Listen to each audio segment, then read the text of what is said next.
Hello बच्चों, welcome back to my channel. कैसे हैं आप सब लोग। आज की वीडियो में मैं आप लोग के लिए जो आप लोग का एसएससी का सेट का एग्जाम होने वाला है, उसमें जो बच्चे अकाउंट ग्रुप से हैं जिनका कॉमर्स सब्जेक्ट रहेगा, मैंने पहले भी इस पर कुछ प्रैक्टिस सेट अपलोड किए थे, तो उसकी प्लेलिस्ट अलग से बनी है। आप लोग उनको भी प्रैक्टिस कर लीजिएगा। अगर आप लोगों ने नहीं देखी है तो उसका लिंक मैं डिस्क्रिप्शन में दे दूंगी या फिर आई बटन में दे दूंगी, आप वहाँ से चेक कर लीजिएगा। काफ़ी इंपॉर्टेंट क्वेश्चन है, अच्छी प्रैक्टिस हो जाएगी आप लोगों की और रिवाइज भी हो जाएगा अच्छे से। आज की वीडियो में भी कुछ इसी तरह के इंपॉर्टेंट क्वेश्चंस रहेंगे, तो आइए शुरू करते हैं। लेकिन शुरू करने से पहले क्या करना है, चैनल को सब्सक्राइब करना है, वीडियो को लाइक करना है और फ्रेंड्स साथ वीडियो को शेयर भी कर देना है।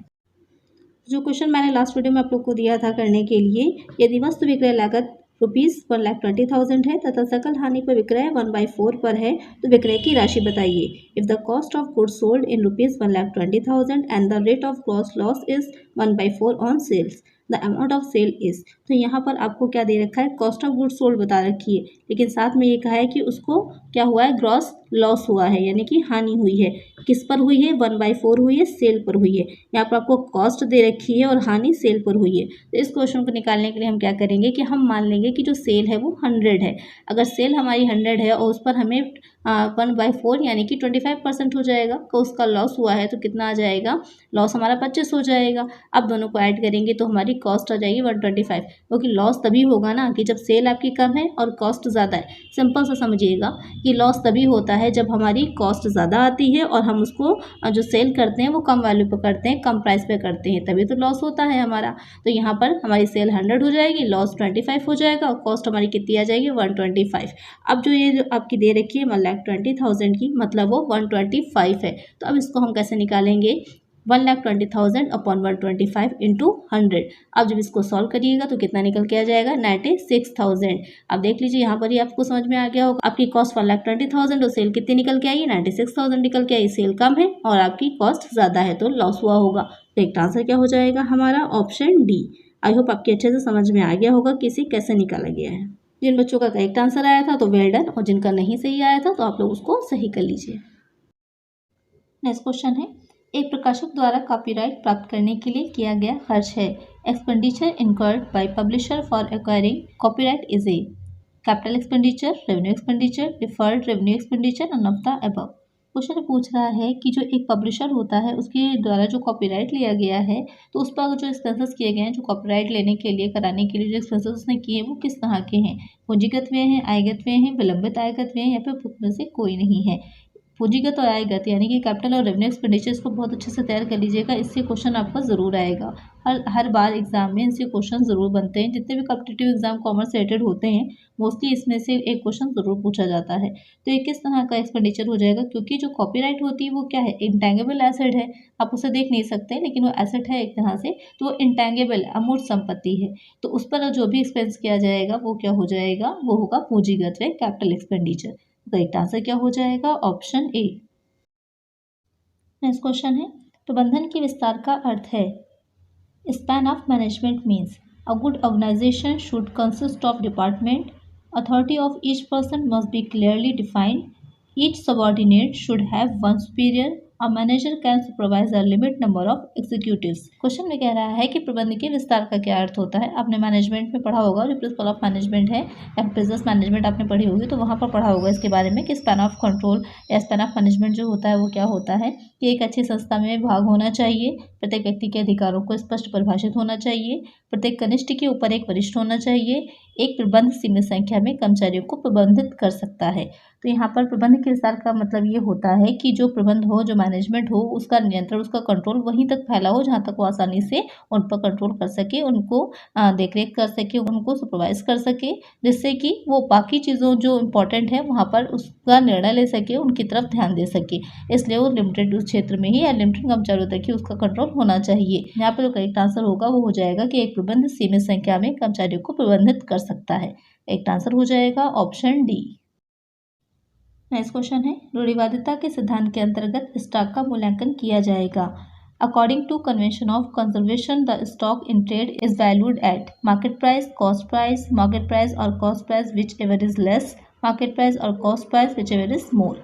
क्वेश्चन में पूछ रहा है कि जो आपने पढ़े होंगे फाइनेंशियल अकाउंटिंग में कई तरह के सिद्धांत दे रखे थे, तो सब में अलग अलग चीज़ें थी कि कहीं कुछ सिद्धांत जो रूढ़िवादिता था ऐतिहासिक लागत के आधार पे था, कई तरह के सिद्धांत दे रखे थे। तो उसी में जो रूढ़िवादिता का सिद्धांत है उसमें हम जो जो उसमें स्टॉक होता है उसकी वैल्यू हम किस मूल्य पर निकालते हैं, तो वहाँ पर जो मार्केट प्राइस है और जो कॉस्ट प्राइस दोनों में जो कम होता है उसके बेस पर हम उसकी वैल्यू को निकालते हैं। तो करेक्ट आंसर हो जाएगा ऑप्शन सी। नेक्स्ट क्वेश्चन है समविच्छेद बिंदु वह बिंदु है जहां पर the break even point is the point at which there is no profit no loss, contribution margin is equal to total fixed cost, total revenue is equal to total cost, all of the above. Question में पूछ रहा है आपसे कि जो समविच्छेद बिंदु होता है वो क्या होता है या किस पॉइंट पर होता है। ना तो लाभ होगा और ना ही हानि, दत्तांश व स्थिर लागत समान है, कुल आय कुल लागत के बराबर होती है, तो सभी तो जो समविच्छेद बिंदु होता है वहां पर ना तो लाभ होता है ना ही हानि होती है, और वहाँ पर जो दत्तांश यानी कि जो कंट्रीब्यूशन होता है और जो फिक्स्ड कॉस्ट होती है दोनों ही इक्वल होती हैं, और कुल आय कुल लागत के बराबर यानी कि जितनी हमको इनकम हो रही होती है उतनी ही हमारी कॉस्ट भी आ रही होती है, तो वो दोनों ही इक्वल होती हैं। सिंपल सी बात यह है कि वहाँ पर ना तो प्रॉफिट होता है और ना ही कोई हमारी हानि होती है। हम एक ऐसे मूल्य पर या एक ऐसे प्राइस पर वस्तुओं को सेल कर रहे होते हैं जितने ही प्राइस को हमें बनाने में भी उसकी कॉस्ट उतनी ही आई है। तो करेक्ट आंसर हो जाएगा हमारा ऑप्शन डी। नेक्स्ट क्वेश्चन है चालू अनुपात बढ़ाया जा सकता है, करंट रेशियो में be increased by over starting current asset, over starting current liabilities, under starting current asset, none of the above. Question में कह रहा है कि जो चालू अनुपात यानी कि जो करंट रेशियो होता है उसको हम कैसे इंक्रीज कर सकते हैं, कैसे बढ़ा सकते हैं। तो करंट रेशियो कैसे निकलता है आपको याद होगा, current asset upon current liability से निकलता है। तो यहाँ पर अगर हम करंट लायबिलिटी यानी कि चालू दायित्व तो उनको बढ़ाएंगे तो क्या होगा, हमारा जो करंट रेशियो है वो कम हो जाएगा। लेकिन अगर हम जो चालू संपत्तियां हैं करंट एसेट है उसको बढ़ाते हैं तो वहां पर हमारा जो करंट रेशियो है वो इंक्रीज हो जाएगा। तो एक आंसर यहाँ पर हो जाएगा हमारा ऑप्शन ए। एग्जाम्पल की तरह समझ लीजिए, जैसे कि अगर हमारी 2 लाख की करंट एसेट है और 1 लाख की हमारी करंट लायबिलिटी है, अब इसको अगर हम सॉल्व करेंगे तो कितना आएगा, 2:1 आ जाएगा। लेकिन अगर हम यहीं पर अगर हमारी जो करंट एसेट है उसको बढ़ाकर हम 4 लाख कर दें और हमारी करंट लायबिलिटी 1 लाख रह जाए तो अब हमारे कितना हो गया, 4:1 हो जाएगा। तो क्या हुआ, हमारी करंट एसेट को बढ़ाने पर ही जो रेशियो था वो बढ़ा। यहाँ पर करेक्ट आंसर है ऑप्शन ए। नेक्स्ट क्वेश्चन है बैलेंस शीट किसी एक विशेष डैश की आर्थिक स्थिति को बताता है। Balance sheet shows financial position on a specific date, month, 6 month, year. तो यहाँ पे आपको बताना है कि जो बैलेंस शीट बनाते हैं, आर्थिक चिट्ठा तैयार करते हैं, वो किस विशेष उसकी आर्थिक स्थिति को दिखाता है, फाइनेंशियल सिचुएशन को दिखाता है, किसी तिथि की, माह की, 6 माह की, वर्ष की। तो ये जो होगा वो किसी विशेष तिथि की, यहाँ पर ज़्यादातर आप लोग कंफ्यूज होकर वर्ष लगा देंगे, लेकिन यहाँ पर वर्ष आंसर नहीं है, तिथि की, किसी एक स्पेसिफिक डेट की पर दिखाता है कि इस डेट पर उसकी जो बिजनेस है उसकी क्या स्थिति है उसको दिखाएगा। तो करेक्ट आंसर हो जाएगा ऑप्शन ए। नेक्स्ट क्वेश्चन है उम्र बढ़ने पर भार बढ़ना सहसंबंध है। Increase in weight with the increase in age is correlation linear, curvilinear, negative, positive. तो यहाँ पर आपको बताना है कि अगर किसी व्यक्ति की एज बढ़ रही है साथ साथ उसका वेट भी बढ़ रहा है तो उसमें जो कोरिलेशन है वो किस तरह का होगा, रेखीय होगा, वक्ररेखीय होगा, ऋणात्मक होगा या फिर धनात्मक होगा। तो यहाँ पर आप देख रहे हैं दोनों ही कंडीशन में क्या है कि इंक्रीज हो रहा है, उम्र बढ़ रही है और भार भी बढ़ रहा है, तो किस तरह का हो जाएगा, वो धनात्मक हो जाएगा। अगर ये चीज़ बढ़ रही होती, ये चीज़ घट रही होती तो वो ऋणात्मक हो जाता। तो करेक्ट आंसर क्या हो जाएगा, ऑप्शन डी। इस तरह के क्वेश्चन जो आपके प्रैक्टिस के लिए जिससे कि आपको कॉन्सेप्ट समझ में आ जाए। क्वेश्चन क्या आएगा ये तो कोई नहीं जानता है कि किस तरह का क्वेश्चन पेपर सेट किया जाएगा, लेकिन अगर आप इस तरह से अच्छी प्रैक्टिस कर लेंगे तो कोई भी क्वेश्चन आपसे पूछा जाएगा तो आप आसानी से उसको सॉल्व कर पाएंगे। तो यहाँ पर करेक्ट आंसर है ऑप्शन डी। नेक्स्ट क्वेश्चन है किसी व्यापारिक संस्था को शीघ्र अतिशीघ्र निम्नलिखित में से किसे प्राप्त करना चाहिए। Which of the following should be achieved by a business firm at the earliest, budgeted sales, break even point, ROI, market share. तो क्वेश्चन में जो कह रहा है कि कोई जो संस्था है, जो व्यापारिक संस्था है, जब भी काम करना शुरू कर रही है, प्रोडक्शन शुरू कर रही है, तो सबसे पहला उसका उद्देश्य या लक्ष्य क्या होना चाहिए, किसे अचीव करना होना चाहिए, निर्धारित बिक्री को, समुचित बिंदु को, विनियोग पर लाभ अर्जन को, बाजार हिस्सा यानी कि मार्केट में शेयर को। सबसे पहला उसका एम ये होना चाहिए, क्योंकि आपने पढ़ा होगा प्रोडक्ट लाइफ साइकिल, किसी वस्तु का जो जीवन चक्र होता है, तो जब इंट्रोडक्शन उसमें पीरियड में होती है कोई वस्तु, यानी कि जब इंट्रोड्यूस कर रहे होते हैं आप उस वस्तु को मार्केट को, तो वहाँ पर इंपॉर्टेंट होता है कि आपने जितनी आप कॉस्ट लगाई है, लागत लगाई, उतना आपको वापस भी मिल जाए, यानी कि कॉस्ट और सेल इक्वल होगा चलेगा, आपको लॉस नहीं होना चाहिए, क्योंकि स्टार्टिंग में है, अभी आपके पास बहुत से एक्सपेंसेस होते हैं, मांग डिमांड इतनी बनी नहीं होती है मार्केट में, तो वहाँ पर ये पहला एम होता है कि जितना हमने लगाया है अपने पास से उतना ही हमको वापस मिल भी जाए। तो उसके लिए इंपॉर्टेंट क्या हो जाएगा कि हम जो ब्रेक इवन पॉइंट है पहले उसको अचीव कर लें। ब्रेक इवन पॉइंट यही तो है ना कि ना प्रॉफिट होगा और ना ही लॉस होना चाहिए, दोनों इक्वल होना चाहिए सेल और जो कॉस्ट होती है। तो पहले हमारा एम होना चाहिए कि हम जो ब्रेक इवन पॉइंट है उसको अचीव कर ले, समुचित बिंदु को अचीव कर ले। तो करेक्ट आंसर क्या हो जाएगा हमारा ऑप्शन बी। नेक्स्ट क्वेश्चन है, जब कोष को पूंजीकृत करना हो तथा मौजूदा अंशधारकों को निर्गमित किए जाने वाले अंशों को कहते हैं। The shares issued to existing share holders when reserves to be capitalized are right issue, bonus shares, preference share, all the above. Question में पूछ रहा है आपसे कि जब कोष को पूंजीकृत करना हो, आपने पढ़ा होगा ओवर कैपिटलाइजेशन और अंडर कैपिटलाइजेशन। तो यहाँ पर कह रहा है कि जो फंड है आप उसको कैपिटलाइज करना चाह रहे हैं, तो वहाँ पर जो आप जो पहले से जो एग्जिस्टिंग शेयर होल्डर यानी कि जो ऑलरेडी आपके शेयर होल्डर्स हैं उनको जब आप शेयर्स निर्मित कर रहे हैं, शेयर इशू कर रहे हैं, तो वो शेयर क्या कहलाते हैं?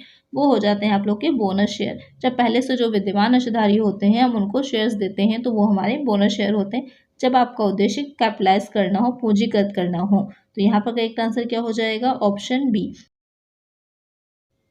नेक्स्ट क्वेश्चन है, एशियन डेवलपमेंट बैंक का मुख्यालय कहाँ स्थित है? Head office of Asian Development Bank is located at Shanghai, Hong Kong, Manila, Singapore. Question पूछ रहा है आपसे जो एशियन डेवलपमेंट बैंक, शॉर्ट में एडीबी भी पूछ सकता है कि इसका हेडक्वार्टर कहाँ पर है, तो इसका हेडक्वार्टर जो है वो मनीला में है। तो करेक्ट आंसर क्या होगा? Option C. मनीला कहाँ है? मनीला फिलीपींस में है। ये क्वेश्चन कई बार कई तरह के कॉम्पिटिटिव एग्जाम में आया हुआ है, इसलिए मैंने यहाँ पर शामिल किया था कि जो आप लोग एक बार देख लीजिएगा, हो सकता है पूछ सकता है आपके एग्जाम में। नेक्स्ट क्वेश्चन है, विक्रय प्रबंध का मुख्य उद्देश्य है। The basic objective of financial management is maximization of sales, maximization of wealth, maximization of profit, none of these. तो क्वेश्चन में कह रहा है कि जो वित्तीय प्रबंध होता है, फाइनेंशियल मैनेजमेंट किया जाता है, उसका मेन ऑब्जेक्टिव क्या होता है? विक्रय को अधिकतम करना, संपदा के मूल्य को अधिकतम करना, लाभों को अधिकतम करना, इनमें से कोई नहीं। तो उसका जो मेन ऑब्जेक्टिव होता है वो हो जाएगा संपदा के मूल्य को अधिकतम करना। यहाँ पर क्या कहने का मतलब होगा कि जो भी उसकी वेल्थ है उसको ज़्यादा से ज़्यादा बढ़ाया जा सके, क्योंकि जब वेल्थ बढ़ेगी तो साथ साथ प्रॉफिट सेल सारी चीज़ें ऑटोमेटिक ही इंक्रीज होंगी। तो करेक्ट आंसर क्या होगा? Option B. नेक्स्ट क्वेश्चन है, मूल लागत एवं कारखाना परिव्ययों के योग को निम्न में से किस रूप में जाना जाता है? Price cost plus work overhead is known as factory cost, cost of production, total cost, none of these. Question में कह रहा है कि जो प्राइम कॉस्ट है वो साथ में हमने उसमें क्या ऐड कर दी? फैक्ट्री ओवरहेड ऐड कर दिए, तो उसके बाद वो क्या बन जाती है? तो वो बन जाती है फैक्ट्री कॉस्ट। जब हम प्राइम कॉस्ट में जो फैक्ट्री ओवरहेड्स हैं उसको ऐड कर देते हैं तो वो हमारी बन जाती है कारखाना लागत यानी कि फैक्ट्री कॉस्ट, या फिर वर्क कॉस्ट भी कहते हैं इसे। तो एक आंसर क्या हो जाएगा? Option A. नेक्स्ट क्वेश्चन है, मूल्यांकन की निम्न पद्धतियों में से कौन सी पद्धति के अनुसार निर्गमन चालू आर्थिक मूल्यों से संबद्ध होते हैं? According to which of the following methods of pricing issue are close to current economic values? LIFO method, FIFO method, HIFO method, weighted average price method. तो यहाँ पर कौन सी ऐसा मेथड होता है जिसमें कि जो निर्गमन होता है, इशू किया जाता है स्टॉक को, करंट वैल्यूज पे किया जाता है, करंट प्राइसेस पे किया जाता है, तो वो आपको हो जाएगा लीफो मेथड जो होगा लास्ट एंड फर्स्ट आउट, यानी कि जो सबसे लास्ट में आता है उसे सबसे पहले ही निर्मित कर दिया जाता है, इशू कर दिया जाता है। तो एक आंसर क्या हो जाएगा? Option A. नेक्स्ट क्वेश्चन है, वित्तीय विवरण का अल्पकालीन विश्लेषण मुख्य रूप से संबंधित होता है। The short term analysis of financial statement is mainly concern with the working capital analysis, stability of concern, earning potentiality of the concern, prospect of concern। तो क्वेश्चन में पूछ रहा है कि जो फाइनेंशियल स्टेटमेंट होते हैं, तो जो शॉर्ट टर्म हम करते हैं एनालिसिस उनका, तो किस लिए करते हैं, किस चीज़ से रिलेटेड होता है वो? तो वो हो जाता है कार्यशील पूंजी के विश्लेषण से, क्योंकि जो वर्किंग कैपिटल होती है बिजनेस को रन करने के लिए हमको वर्किंग कैपिटल की ज़रूरत होती है, कि जो कच्ची सामग्री है जिसे आप रॉ मटेरियल कहते हैं, या जो वेजेस होती हैं, मेन जो प्राइम कॉस्ट आती है उसको रन करने के लिए, कि जी किसी भी वस्तु को बनाने के लिए आपको जो चीज़ों की ज़रूरत है, बहुत ज़्यादा इंपॉर्टेंट है जो चीज़ें, और बार बार उसका स्टॉक आता रहेगा, तो उनके लिए रन करने के लिए आपको वर्किंग कैपिटल चाहिए होती है। कार्यशील पूंजी का नाम से ही क्लियर हो रहा है, कार्यशील पूंजी वर्किंग कैपिटल चाहिए होती है, तो इसके अल्पकालीन जो विश्लेषण किया जाता है वो कार्यशील पूंजी विश्लेषण से संबंधित होगा। तो एक आंसर क्या हो जाएगा? Option A. जब हम वर्किंग कैपिटल की बात कर रहे होते तो वहाँ पर मेनली हम किसकी बात करते हैं? करंट एसेट और करंट लायबिलिटी की बात करते हैं। नेक्स्ट क्वेश्चन है, जब स्थिर लागत 10,000 रुपये है एवं लाभ मात्रा अनुपात 20% है तो समुचित बिंदु होगा। When fixed cost is ₹10,000 and PV ratio is 20%, then break even point will be question आपसे पूछ रहा है कि अगर स्थिर लागत जो है वो 10,000 यानी फिक्स्ड कॉस्ट 10,000 हो गई और जो पीवी रेशियो था वो 20% है, बीपी निकालना है तो क्या करेंगे, उसका फॉर्मूला रख दीजिए। तो क्या हो जाएगा, जो बीपी निकाला है तो उसका formula fixed cost upon PV ratio 10,000 upon 20 into 100 solve कर देंगे, कितना आ जाएगा 50,000 आ जाएगा। यही हमारा आंसर हो जाएगा। तो एक आंसर क्या होगा, ऑप्शन सी। नेक्स्ट क्वेश्चन है, एक बजट जो अनुमानित लाभ हानि खाते एवं सभी क्रियात्मक बजटों का सारांश प्रदान करता है के रूप में जाना जाता है। A budget that gives a summary of all the functional budget and projected profit and loss account is known as capital budget, sales budget, master budget, flexible budget. Question में पूछ रहा है कि कोई इस तरह का बजट है जो कि कितना प्रॉफिट होगा या लॉस होगा उससे अकाउंट से रिलेटेड, या फिर जो फंक्शनल बजट होते हैं जितने भी, उन सब का एक सारांश, एक समरी की तरह होता है, तो वो बजट हो जाएगा आपका मास्टर बजट। तो करेक्ट आंसर क्या होगा, ऑप्शन सी। नेक्स्ट क्वेश्चन है, भारारोपण किया जा सकता है, delegation can be done of authority, responsibility, accountability, none of this. Question में कह रहा है जो डेलीगेशन होता है वो किसका किया जा सकता है, तो आप अधिकार को तो दूसरे पर डाल सकते हैं, किसी भी चीज़ का अधिकार आप दूसरे व्यक्ति को दे सकते हैं कि हाँ वो ये कार्य कर सकता है किसी कार्य को, लेकिन आप उत्तरदायित्व को नहीं डाल सकते। किसी कार्य को अगर करने की रिस्पॉन्सिबिलिटी आपकी है तो उसे आपको ही करना है और उसकी जवाबदेही भी आपको ही करनी होगी। तो आप किसी दूसरे पर नहीं डाल सकते हैं कि आप कोई कार्य दिया गया था, कोई काम दिया गया तो आपने अगर उसे नहीं किया तो आप दूसरे व्यक्ति से कहें कि आप बताइए कि आपने क्यों नहीं किया, तो आप ऐसा नहीं कर सकते। आपकी रिस्पॉन्सिबिलिटी थी, आपकी ड्यूटी थी, तो आपको ही उसे करना है और अगर आपने नहीं किया है तो उसके लिए जवाब भी आपको ही देना होगा। लेकिन अधिकार जो होगा उसको हम दूसरे व्यक्ति को ट्रांसफर कर सकते हैं। तो भारारोपण किसका किया जाएगा, डेलीगेशन हो सकता है अथॉरिटीज़ का, अधिकार का। तो एक आंसर क्या हो जाएगा, ऑप्शन ए। ये क्वेश्चन बहुत बार आया हुआ है, कई तरह के अलग अलग कॉम्पिटिटिव एग्जाम में पूछा गया, काफ़ी कन्फ्यूजन वाला होता है। तो यहाँ पर करेक्ट आंसर है ऑप्शन ए।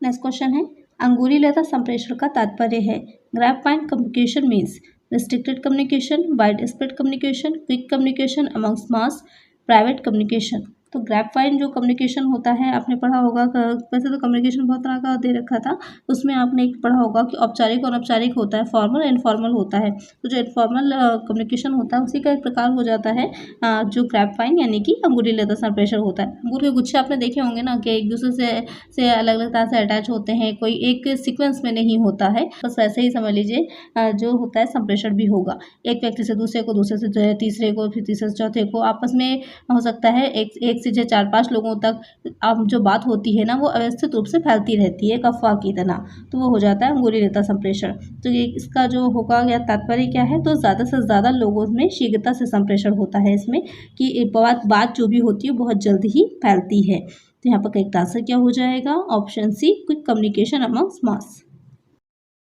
नेक्स्ट क्वेश्चन है, व्यावसायिक अर्थशास्त्र के क्षेत्र में शामिल नहीं है, मांग पूर्वानुमान, मूल्य निर्धारण निर्णय, विनियोग प्रबंधन निर्णय, लाभांश निर्णय। The scope of business economics do not cover demand forecasting, pricing decision, investment appraisal, dividend decision. तो क्वेश्चन में पूछ रहा है कि जो बिजनेस इकोनॉमिक्स होती है तो उसके क्षेत्र में कौन सी चीज़ें नहीं आती हैं, तो वहाँ पर मांग का पूर्वानुमान भी आएगा, फिर मूल्य निर्धारण के संबंध में जो निर्णय लिए जाते हैं वो भी आएंगे, विनियोग प्रबंधन निर्णय भी आते हैं। कौन नहीं आएगा, लाभांश निर्णय। लाभांश निर्णय यानी कि डिविडेंड जो देना होता है वो इसके अंतर्गत नहीं आएगा, कि कितना दिया जाएगा, कैसे दिया जाएगा, वो किस में आता है, वो फाइनेंशियल मैनेजमेंट में आपने पढ़ा होगा डिविडेंड पॉलिसी के बारे में। तो एक आंसर यहाँ पर क्या हो जाएगा, ऑप्शन डी। साझेदारी के गठन के लिए साझेदारों के मध्य लिखित अनुबंध कहलाता है। The written agreement between the partners to a form a partnership is called.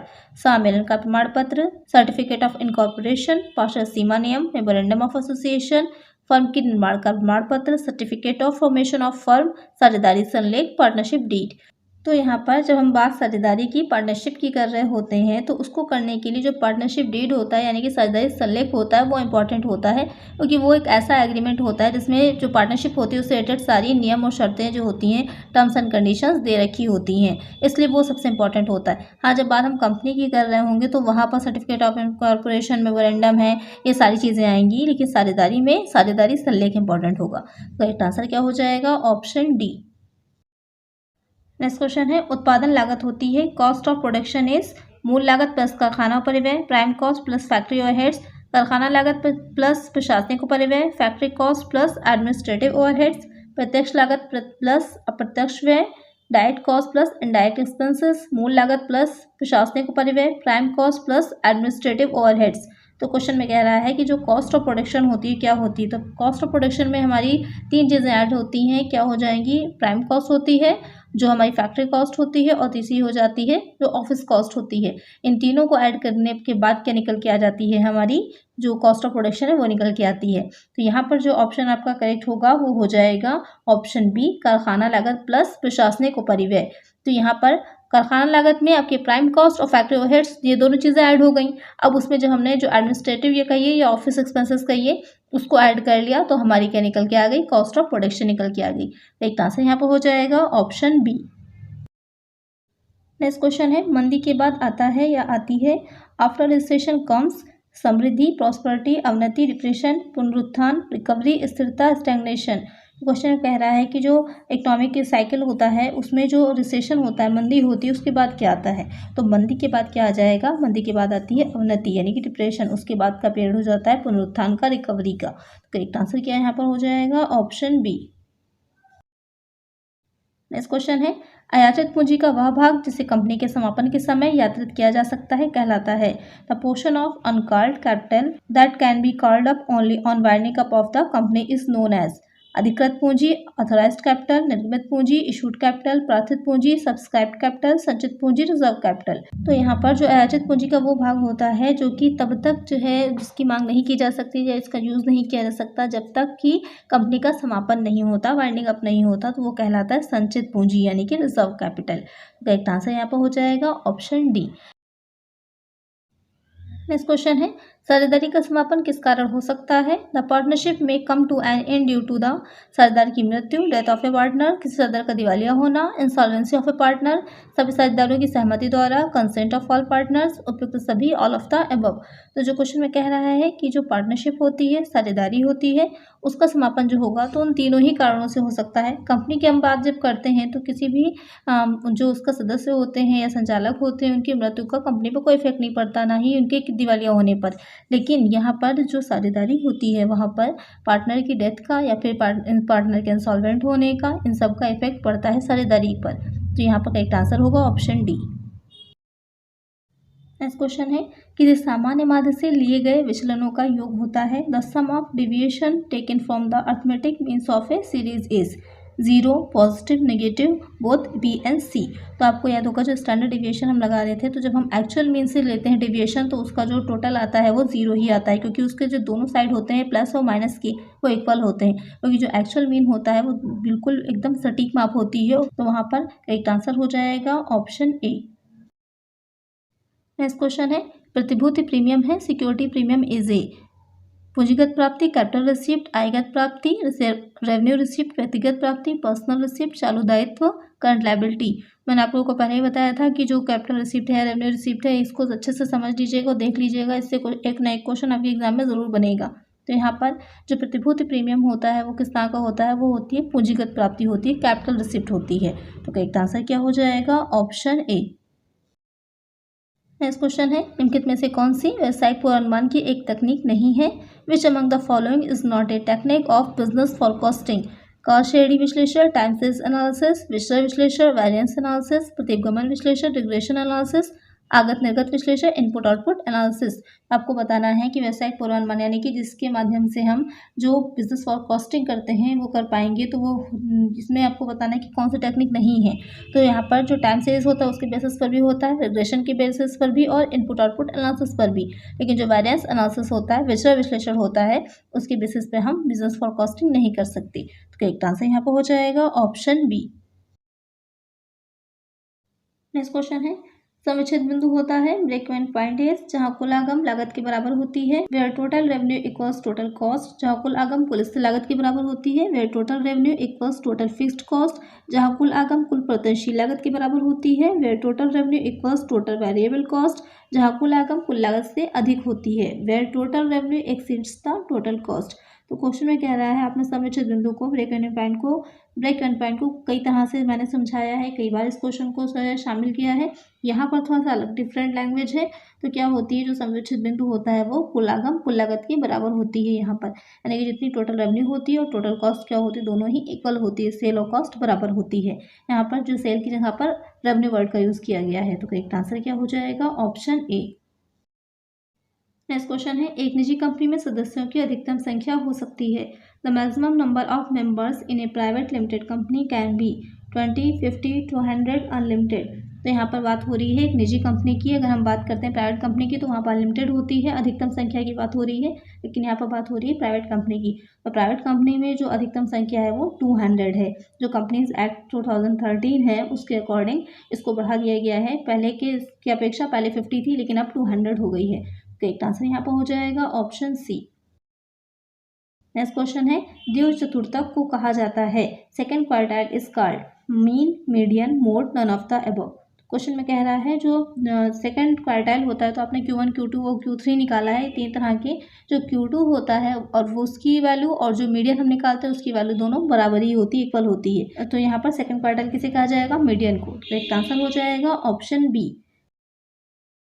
Next question है, किए गए वास्तविक व्ययों से लागत का निर्धारण कहलाता है। Determination of cost from actual expenses incurred is termed as. प्रत्यक्ष लागत लेखांकन डायरेक्ट कॉस्टिंग, अप्रत्यक्ष लागत लेखांकन इनडायरेक्ट कॉस्टिंग, ऐतिहासिक लागत लेखांकन हिस्टोरिकल कॉस्टिंग, मानक लागत लेखांकन स्टैंडर्ड कॉस्टिंग। तो यहाँ पर क्वेश्चन में जो कह रहा है कि जो वास्तविक व्यय होते हैं उससे लागतों का जब निर्धारण करते हैं तो वो हो जाती है हमारी ऐतिहासिक लागत लेखांकन यानी कि हिस्टोरिकल कॉस्टिंग। क्योंकि हिस्ट्री जो की बात हो रही है तो जो हमारे व्यय हो चुके होंगे वही व्यय तो हम लिखे होंगे वहाँ पर ना, क्योंकि जो एक्चुअल में हम कर चुके होंगे। तो यहाँ पर इसीलिए कहा गया है कि ऐतिहासिक लागत लेखांकन जो होता है वो वास्तविक व्यय से संबंधित होता है। करेक्ट आंसर हो जाएगा ऑप्शन सी। नेक्स्ट क्वेश्चन है, अधिकार अंश का आशय है वे अंश जो राइट शेयर्स मीन्स दो शेयर्स विचार निर्देशकों को निर्गत किए गए हों, इशू टू डायरेक्टर्स वर्तमान शेयरधारियों को प्रस्तावित किए गए हों, offer to existing share holders वर्तमान ऋणपत्रधारियों को प्रस्तावित किए गए हों, offer to existing debenture holders company के लेनदारों को निर्गत किए गए हों, issue to creditors of the company. तो अधिकार अंश आपने अंशों के बारे में पढ़ा होगा। वैसे तो दो तरह के होते हैं, प्रेफरेंस शेयर कैपिटल और इक्विटी शेयर कैपिटल। तो यहाँ पर जो अधिकार अंश होते हैं वो किस तरह के अंश होंगे कि जो पहले से ही विद्यमान अंशधारी होते हैं उनको ही निर्गत किए जाते हैं, नए अंशधारियों को नहीं। तो करेक्ट आंसर यहाँ पर क्या हो जाएगा? Option B, offer to existing share holders. Next question है, किसी सामान्य उद्देश्य की पूर्ति के लिए की जाने वाली विभिन्न क्रियाओं में सामंजस्य स्थापित करने तथा तालमेल बनाए रखने के उद्देश्य से सामूहिक प्रयत्नों में व्यवस्था करने को कहा जाता है। An orderly arrangement of group effort to provide unity of action in the pursuit of common goals is called direction, coordination, control, decision making. Question में क्या कह रहा है कि किसी एक गोल के लिए जो कि सबका समान होगा की पूर्ति के लिए जो जितने भी लोग काम कर रहे हैं उन सबकी आपस की क्रियाओं में एक सामंजस्य बना करके सामूहिक प्रयत्नों यानी कि जो है एक ग्रुप एफर्ट के साथ किसी काम को किया जा रहा है, तो इस तरह की व्यवस्था क्या कहलाती है? तो ये आपको पता ही होगा, ये हो जाता है कोऑर्डिनेशन, समन्वय। जब कई व्यक्ति किसी ऑर्गेनाइजेशन की अगर हम बात करते हैं तो ऑर्गेनाइजेशन क्या है?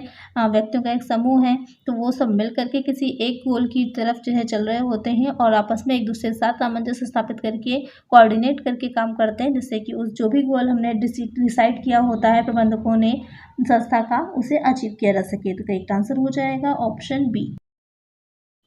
नेक्स्ट क्वेश्चन है, निम्नलिखित में से कौन सी तटस्थता वक्रों की विशेषता नहीं है? Which among the following is not a property of indifference curves. तटस्थता वक्र एक दूसरे को नहीं काट सकते। Indifference curves can not intersect each other. तटस्थता वक्र का प्रत्येक बिंदु समान संतुष्टि दर्शाता है। Every point of an indifference curve shows equal satisfaction. तटस्थता वक्र सदैव मूल बिंदु की ओर नतोदर होते हैं। Indifference curves are always concave to the origin. तटस्थता वक्र अपने अक्षों को नहीं छूते। Indifference curves do not touch the axis.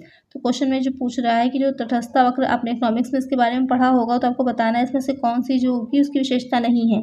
तो जो तटस्थता वक्र होते हैं एक दूसरे को नहीं काटते, करेक्ट हो जाएगा। जो तटस्थता वक्र होते हैं प्रत्येक बिंदु समान संतुष्टि दर्शाता है, ये भी करेक्ट है। और तटस्थता वक्र अपने अक्षों को नहीं छूते, ये भी करेक्ट है। गलत क्या हो जाएगा कि सदैव मूल बिंदु की ओर नतोदर होते हैं, नतोदर नहीं होते हैं ये। तो यहाँ पर करेक्ट आंसर क्या हो जाएगा? ऑप्शन सी।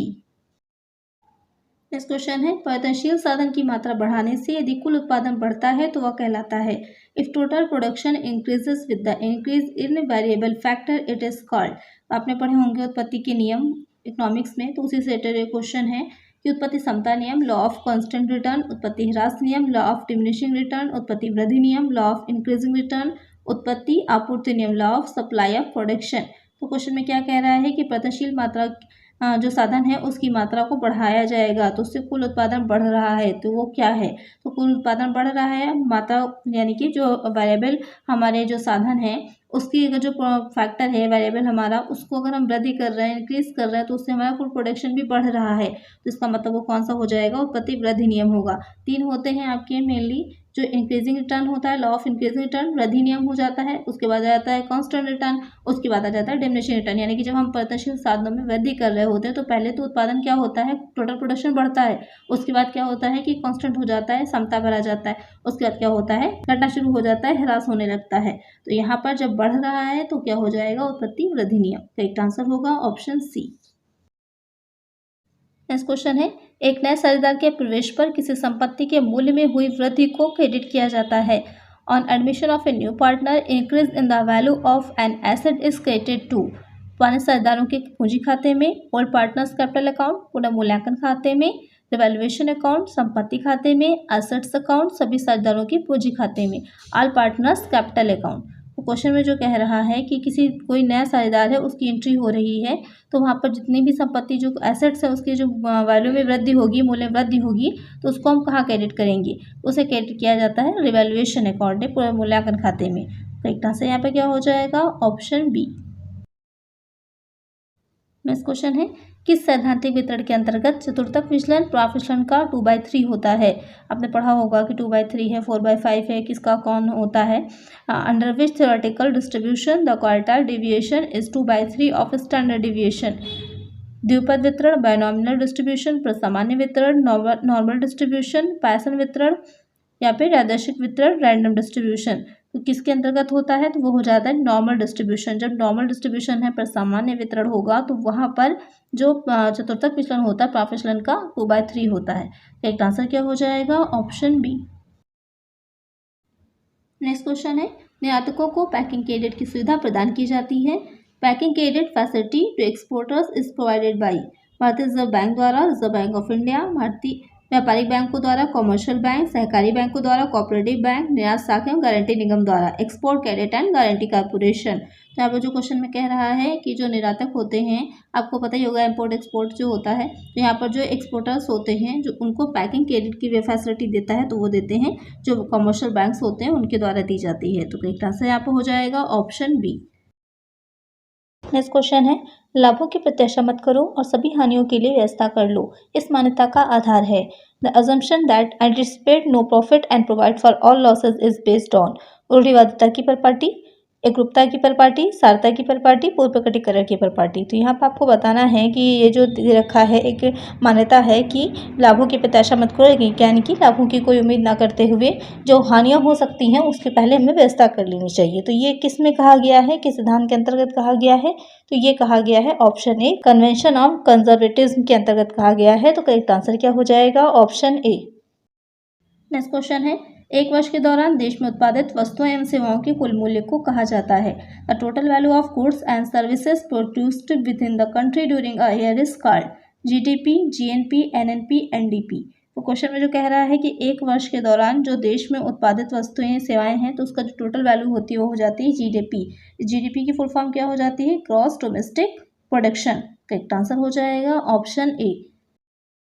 नेक्स्ट क्वेश्चन है, किसी अनुबंध की अनुपस्थिति में एक अवकाश ग्रहण करने वाले साझेदार की फर्म में हिस्सेदारी को शेष साझेदार क्रय करेंगी। In the absence of an agreement, retiring partner share in the firm will be purchased by the remaining partners in the capital ratio, profit sharing ratio, equal ratio, none of the above. यानी कि अगर कोई अनुबंध नहीं किया गया है पहले से, क्योंकि अब अभी आपको मैंने बताया था इससे पहले के क्वेश्चन में पार्टनरशिप डीड होती है, साझेदारी संलेख होता है, लेकिन अगर साझेदारी संलेख नहीं है वहाँ पर अगर कोई साझेदार अवकाश ग्रहण कर रहा है तो उसका जो फर्म में हिस्सा होता है तो बाकी के साझेदार उस हिस्से को किस रेशियो में क्रय करेंगे? तो वो हो जाता है प्रॉफिट शेयरिंग रेशियो। जो भी उनका प्रॉफिट शेयरिंग रेशियो होगा, लाभ विभाजन अनुपात होगा, उस हिस्से में ही वो क्रय करेंगे। तो करेक्ट आंसर होगा ऑप्शन बी। नेक्स्ट क्वेश्चन है, एक नए उत्पाद का परिचय कराने हेतु विज्ञापन पर किया गया भारी प्रारंभिक व्यय वर्गीकृत किया जाता है। Heavy initial expenditure on advertising to introduce a new product is classified as capital expenditure, revenue expenditure, demand liability, deferred revenue expenditure. तो यहाँ पर जो क्वेश्चन में कह रहा है कि जो विज्ञापन में किया जाता है प्रारंभिक व्यय की तरह, तो वो हो जाता है डिफर्ड रेवेन्यू एक्सपेंडिचर, स्थगित आगत व्यय कहलाता है। तो करेक्ट आंसर होगा ऑप्शन डी। नेक्स्ट क्वेश्चन है, विभिन्न विभागों में विभिन्न स्तर के लोगों के मध्य सूचना के प्रवाह को जिस रूप में जाना जाता है उसे कहते हैं flow of information amongst people of different departments at different level is known as क्षैतिज संप्रेषण, हॉरिजॉन्टल कम्युनिकेशन, उधरमुखी संप्रेषण, अपवर्ड कम्युनिकेशन, अनौपचारिक संप्रेषण, इनफॉर्मल कम्युनिकेशन, विकर्णी संप्रेषण, डायगोनल कम्युनिकेशन। तो यहाँ पर कह रहा है कि जो विभिन्न विभाग हैं और विभिन्न स्तर के लोग हैं, यानी कि अलग विभागों के बीच में और अलग अलग तरह के अलग अलग लेवल के लोगों के बीच में जो संप्रेषण होता है तो वो क्या है कहलाएगा, तो वो हो जाता है विकर्णी संप्रेषण, डायगोनल कम्युनिकेशन। एक आंसर यहाँ पर हो जाएगा ऑप्शन डी। तो यहाँ पर जो हॉरिजॉन्टल होता है वो एक ही एज है इस तरह के लोग उसके बीच में होगा। इनफॉर्मल जो होता है तो आपस में जो एक दूसरे से ऐसी बातचीत कर रहे हैं साथ में काम करते करते लोग। और जो डायगोनल हो जाता है तो विभिन्न विभागों के विभिन्न स्तर के लोग जब आपस में चर्चा करते हैं तो वो हो जाएगा। करेक्ट आंसर होगा ऑप्शन डी। नेक्स्ट क्वेश्चन है, एक आवर्ती वितरण का समांतर माध्य 5 है। यदि प्रत्येक आवृत्ति को 5 गुना कर दिया जाए तो समांतर माध्य होगा। The arithmetic mean of A frequency distribution is 5। If each frequency is multiplied by 5 the arithmetic mean will be 5, 25, 10, 50। अच्छा क्वेश्चन है, काफ़ी इंपॉर्टेंट भी है, अक्सर बच्चे कंफ्यूज हो जाते हैं। तो इसका आंसर आप लोग मुझे कमेंट करिएगा कि करेक्ट आंसर क्या है इसका। देखिए आप लोग की कितनी तैयारी है और कितना आप लोग को अच्छे से समझ में आया हुआ है। और अगर स्टैटिक्स में कोई परेशानी आ रही है, कोई प्रॉब्लम हो रही है तो बिजनेस स्टैटिक्स के अलग से वीडियोस अपलोड है, उनको देख लीजिए तो अच्छे से आपकी रिवीजन हो जाएगा और जितनी भी कन्फ्यूजन होगी क्लियर हो जाएगी। आज की वीडियो में इतना ही, मिलते हैं नेक्स्ट वीडियो में कुछ और नए क्वेश्चंस के साथ। अगर वीडियो अच्छी लगी है तो लाइक कर दीजिएगा, चैनल पर नए हैं सब्सक्राइब कर दीजिएगा और फ्रेंड्स साथ वीडियो को शेयर कर दीजिएगा। मिलते हैं नेक्स्ट वीडियो में। Thank you.